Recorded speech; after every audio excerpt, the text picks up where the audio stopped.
Hello and welcome to MKF 2131. This is Marketing Decision Analysis. Today I'll do something a bit different because I didn't record this week's lecture and I'll not be recording next week's lecture either. So what I will do is I will add this as part of or what I call supplement to our learning. Now in this week, the tutorial seems to be a little bit more difficult. So what I will do is I will try to show you a step-by-step way on how you should actually approach this week's tutorial. Now I know the answers has been released, so you can go ahead and check on that. But in this video, I'm just going to show you how would you approach that and probably a bit of the reason why. But take this in mind that this is not a substitute of your tutorial. So I'm just doing it for this week just to help you to really understand what's going on. And let's get started. So as you can see in here is that if you read the tutorial document correctly, this is what they said about the attraction. Now, there are three companies here, which are Telstra, Vodafone, and Optus.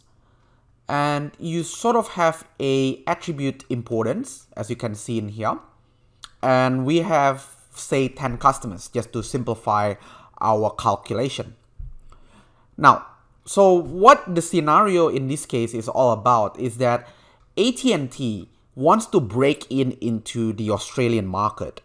So obviously, we don't have any data about AT&T. So if you think about the market share that we did last week, you will think about, obviously, AT&T will receive 0 sales because this person or this company has not even entered the market yet.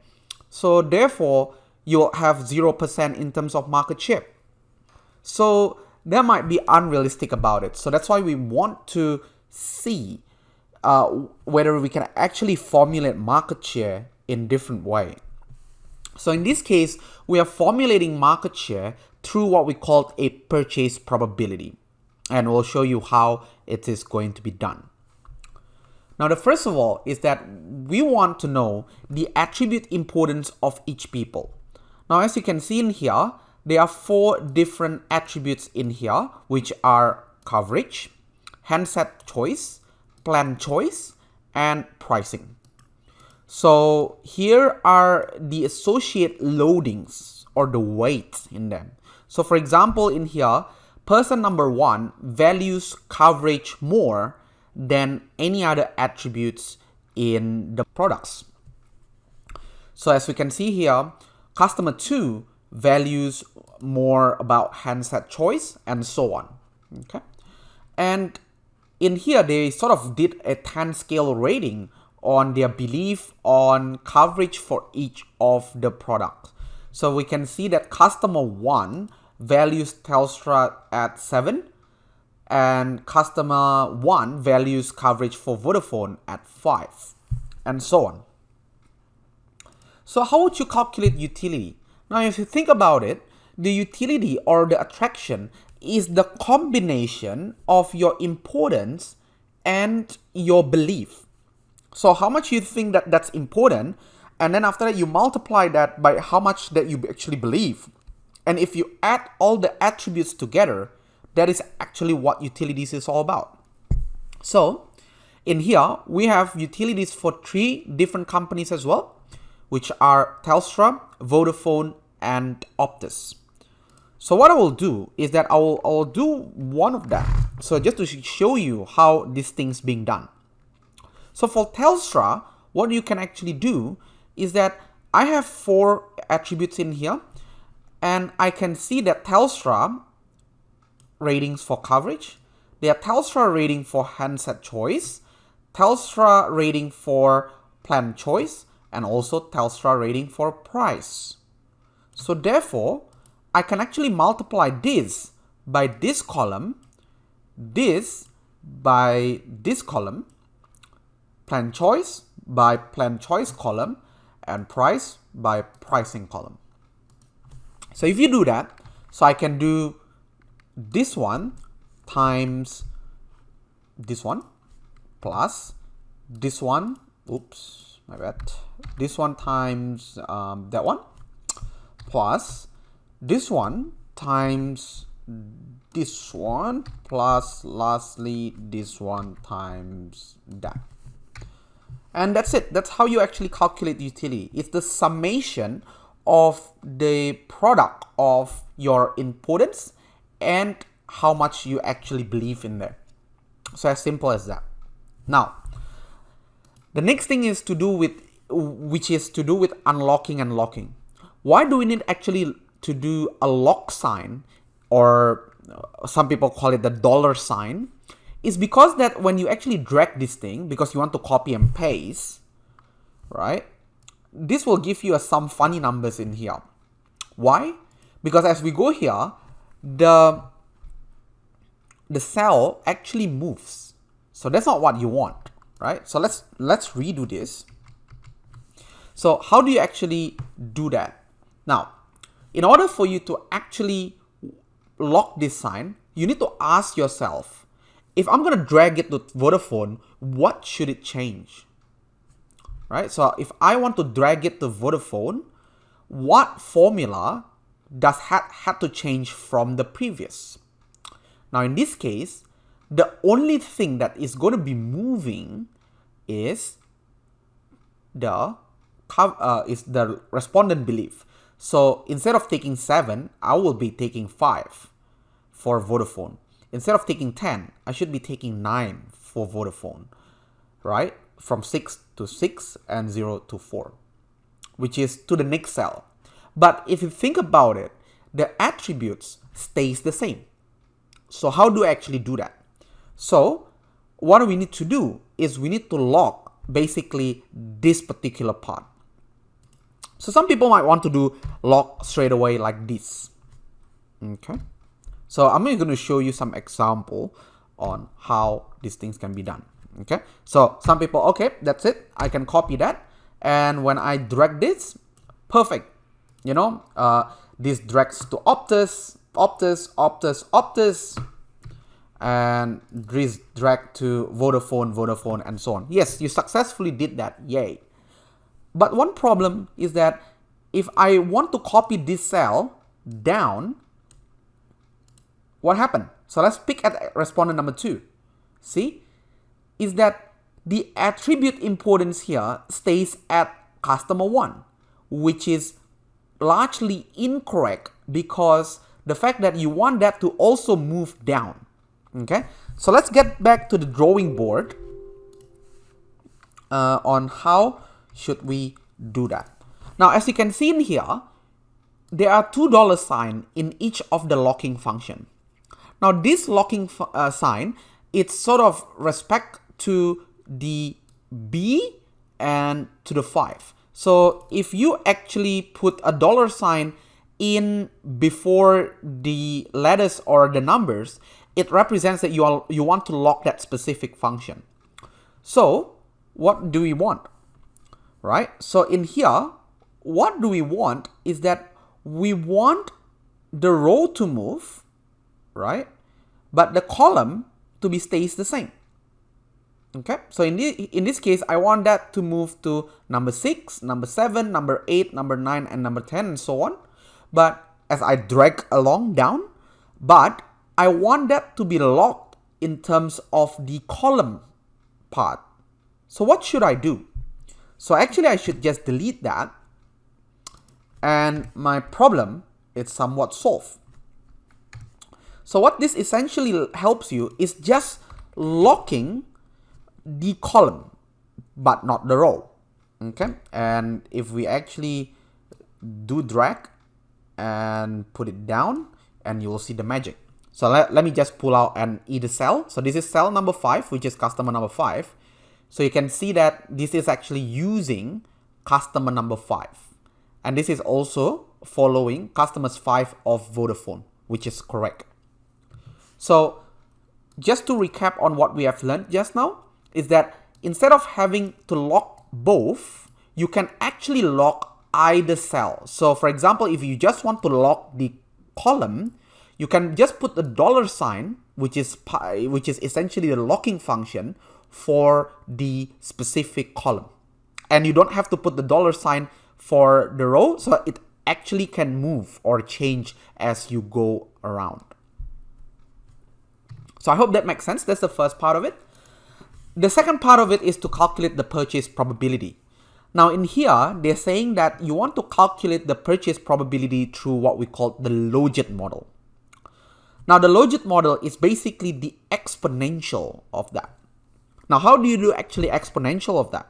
So the way how you do exponential is you put equal and you put exponential. And when you put exponential, you want to put Telstra and divided by the exponential of all of these three. So you can put exponential. So you need to do one by one in terms of exponential plus exponential of Vodafone and plus exponential of, exponential of Optus.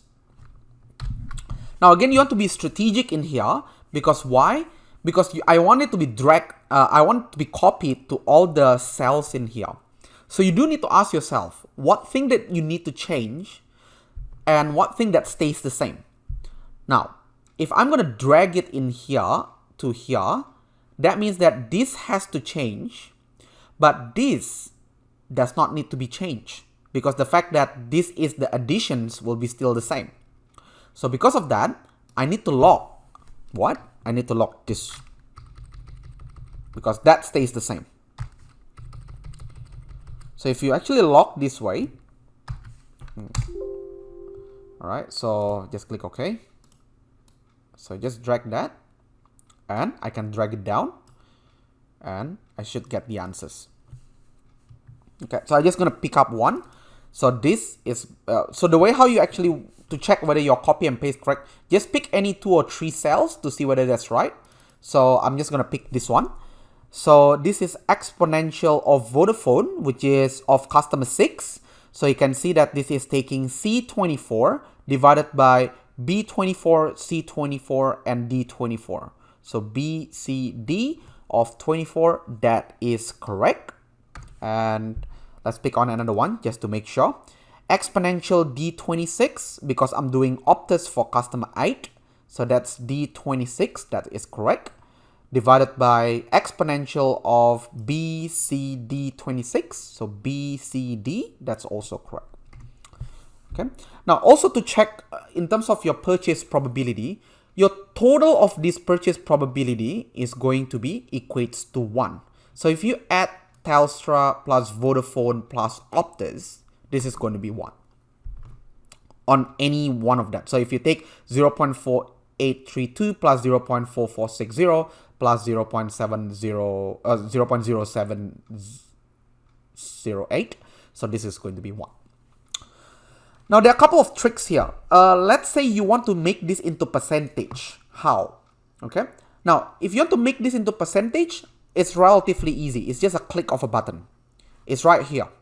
So if you want to make this into percentage, just click here and the magic happens. So you can see here that we have 0.62, it becomes 62 and so on. Now one other question is that, before when we convert that into percentage, which is the decimal state, you can see that there are multiple decimal places. So now you want to activate those decimal places. How? Also very simple. You highlighted the cells that you want and then you can add or reduce decimal as you want. So if you see this one is increased decimal and this is decreased decimal. So in this case, you want to increase decimal. There you go. Okay. And that's it. That's how you actually do all of that.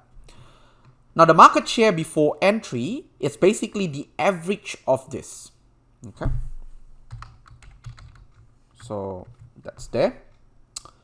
And we'll just do that. So I can copy this as well. And there you go. Now, I just want to fast forward this one. All right. Attraction of AT&T for utilities. You know what's going on. All right. Because it's going to be the same. Okay. So I'll just fast forward that. This is all right.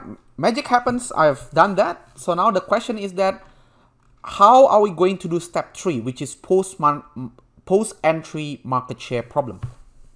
Now, for the utilities, we actually have calculated this part, and AT&T, we have calculated that as well. So here it is. So what you do is you just have to copy and paste. So you can see that utility here is done, utilities here is done. So you can actually copy and paste them, okay, into this particular column. However, you cannot copy the purchase probability because now there are 4 companies that are involved as to 3 companies just now. Okay, so I repeat, you can copy the utilities in here and utilities in here to this particular cell, but not this one, all right, because we have to calculate the exponential again, which I will show you in a minute. So what I will do is I'll just copy this thing, I'll just copy this. Now this is a trick here, so I'm just going to copy here. Now some people would just blatantly copy and paste, so I'm just going to show you, this is the wrong way by the way, but if I'm going to do Control C in here and Control V in here, I'll show you this what's happening, right? You will see firstly different values from this cell into this cell. Why? Because Excel, whenever you do a direct copy and paste, the default is to copy a formula. All right. So in here, this is actually a series of formula. So if you want to copy it right here, it's actually copying a series of formula, which is not what you want. You want to copy this number. All right. You want to copy this number. And because of that, you can actually copy, all right, or Control C, whatever you want.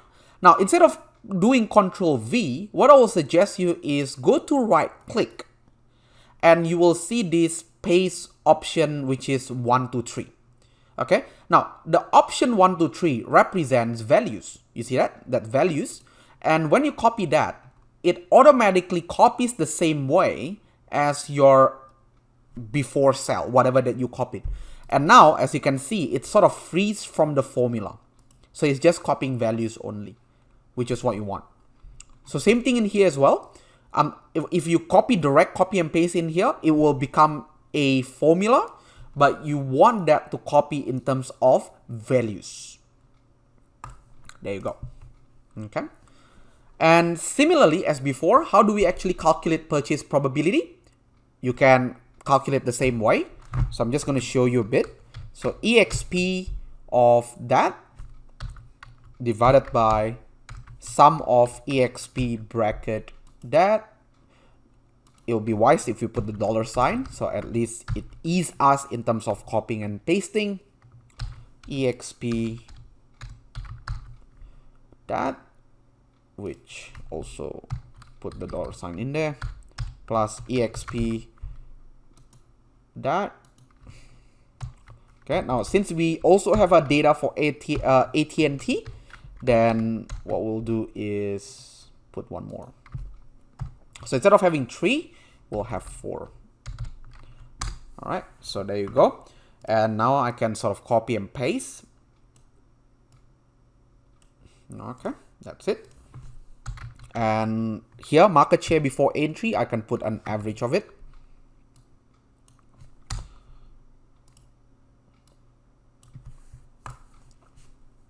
Perfect, there you go. Okay.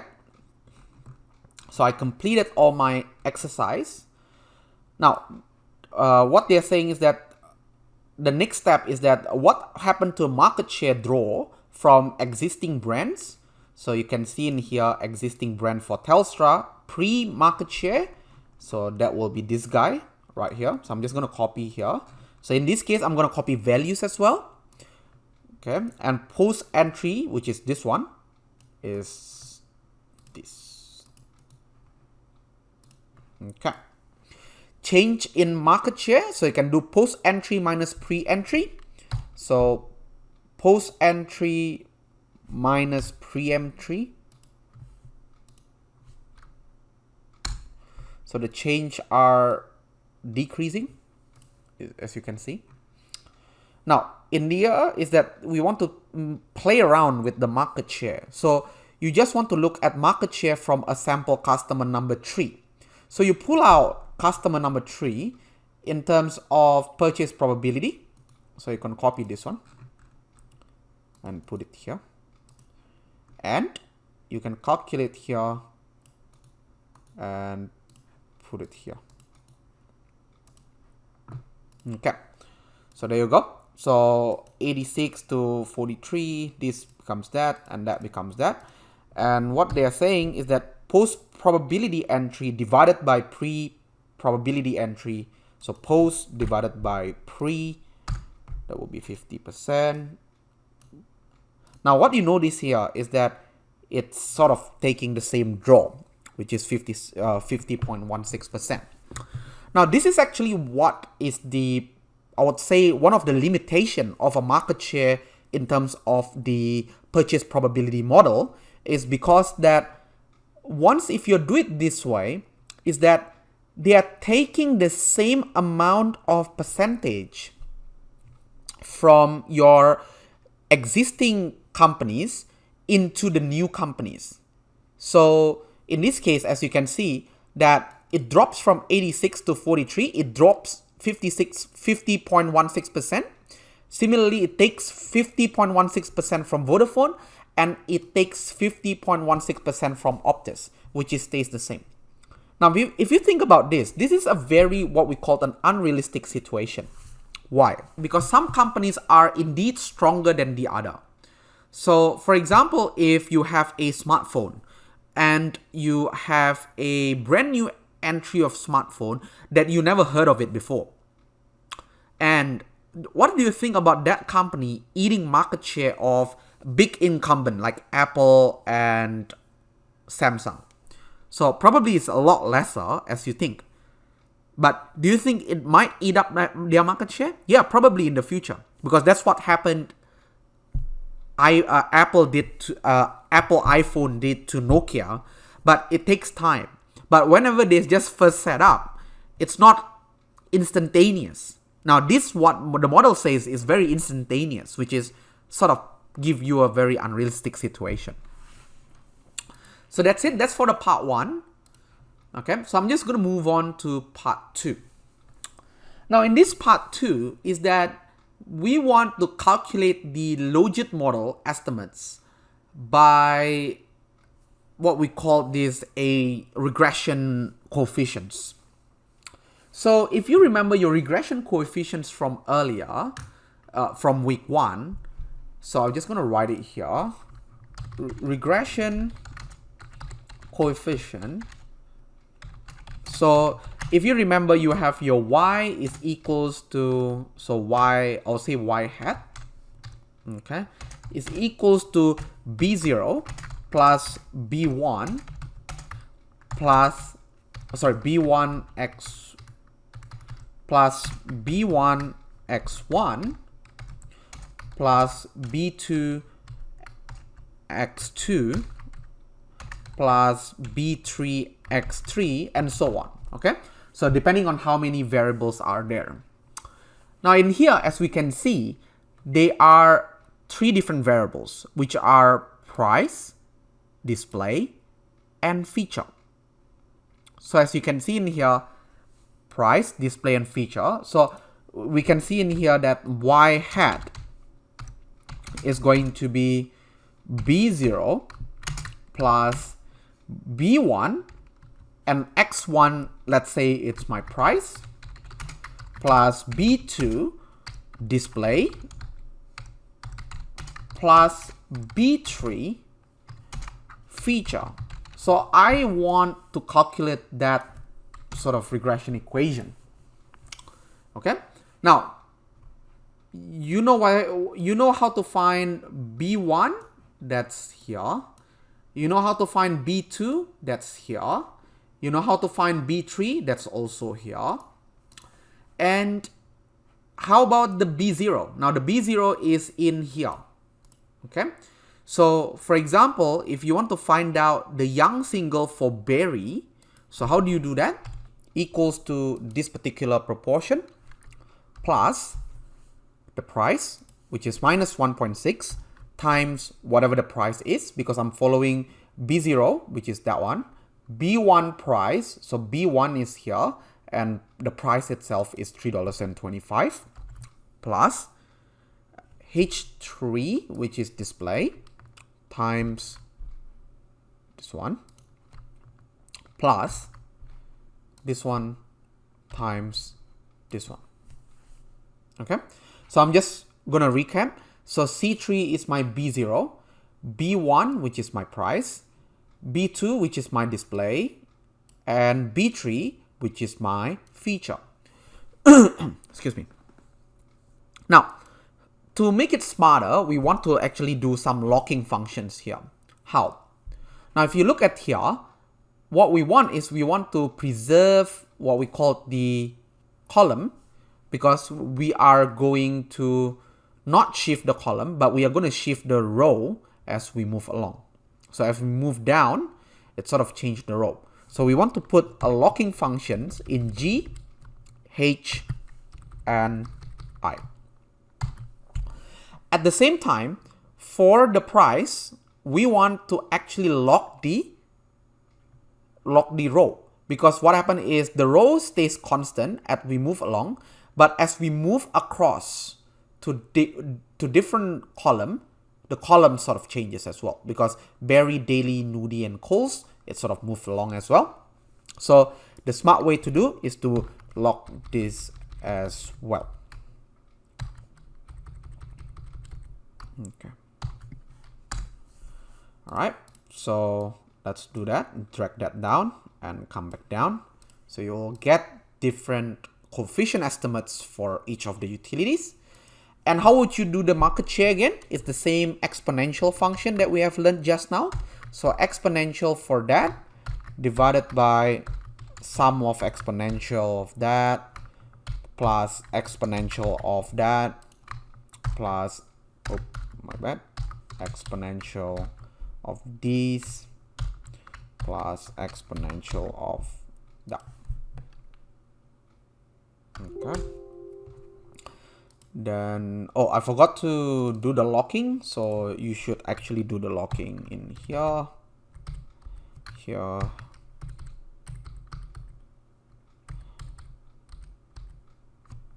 here, and here. Okay, so as we move, drag along and copy down, you should get your result.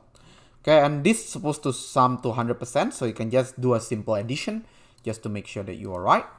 And baseline market share, as you probably know, is going to be the average again. So average of all of that. And we can sort of drag that down.